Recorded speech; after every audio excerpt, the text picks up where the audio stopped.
বাংলাদেশের রাজনৈতিক যে সংকট, এই সংকটের মধ্যে আরেকটা কারণ হচ্ছে আপনার দুর্নীতি, ভয়াবহ দুর্নীতি।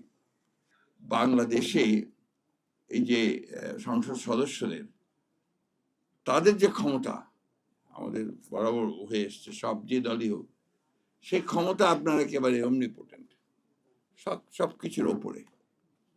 এবং আপনার যেখানে তার শুধুমাত্র আইন প্রণয়ন করার কথা, সে জায়গায় সে রাস্তার আপনার ডেভেলপমেন্ট, বাড়ির ডেভেলপমেন্ট, স্কুলের ডেভেলপমেন্ট, এমনকি আপনার গাড়ি কেনা হবে কি হবে না সেটাও তার সঙ্গেও আপনার তার জড়িত আছে। এই যে বিষয়গুলো, এগুলো আমার কাছে মনে হয় যে আপনার এগুলো হঠাৎ করেই একটা বিচ্ছিন্নভাবে এই সুরক্ষার বিষয়ে আলোচনা করে সমাধান করা যায় বলে আমার কাছে মনে হয় না। যেটা আমরা মনে করি, বিশ্বাস করি যে আসলে কাঠামোটা সংস্কার দরকার।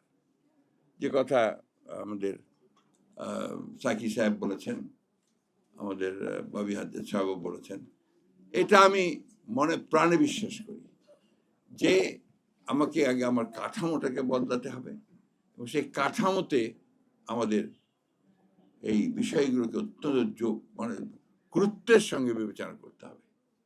শিক্ষা, স্বাস্থ্য, মানুষের চাকুরি, কর্মসংস্থান, উৎপাদন, কৃষি, সবকিছু নির্ভর করছে তার রাষ্ট্র কাঠামোর উপরে।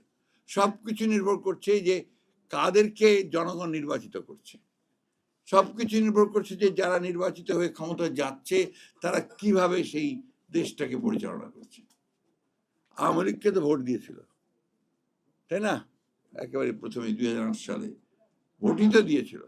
সেই আওয়ামী লীগ গত 15 বছরে এই দেশকে সর্বশান্ত করে দিয়েছে, একেবারে তার বলা যায় যে ভূমিধস করে দিয়েছে। সেই জায়গায় এখান থেকে আবার 1 বছরে 1.5 বছরের মধ্যে আপনি সবকিছু ঠিক করে ফেলবেন, এটা মনে করার কোনো কারণ নেই। আজকে আমাদের সবকিছুই আপনার নির্ধারণ করে আমলারাই নির্ধারণ করে সবকিছু, এবং সেখান থেকে আপনার সবকিছু নেমে আসে। এবং আপনি খেয়াল করে দেখবেন, আমার কাছে খুব অবাক লাগে যে একজন স্কুল শিক্ষক, তার সমস্যার সমাধান করতে হলে তাকে ঢাকায় আসতে হয়, সেন্ট্রালে আসতে হয়, যেটার তো কোনো প্রয়োজন নাই। আমার যে জেলাতেই সেটা যথেষ্ট তার সমাধান করে। কিন্তু ওই যে সিস্টেম, ওই সিস্টেম যদি সেন্ট্রালে না আসে তাহলে ঘুষটা আসবে কোথেকে?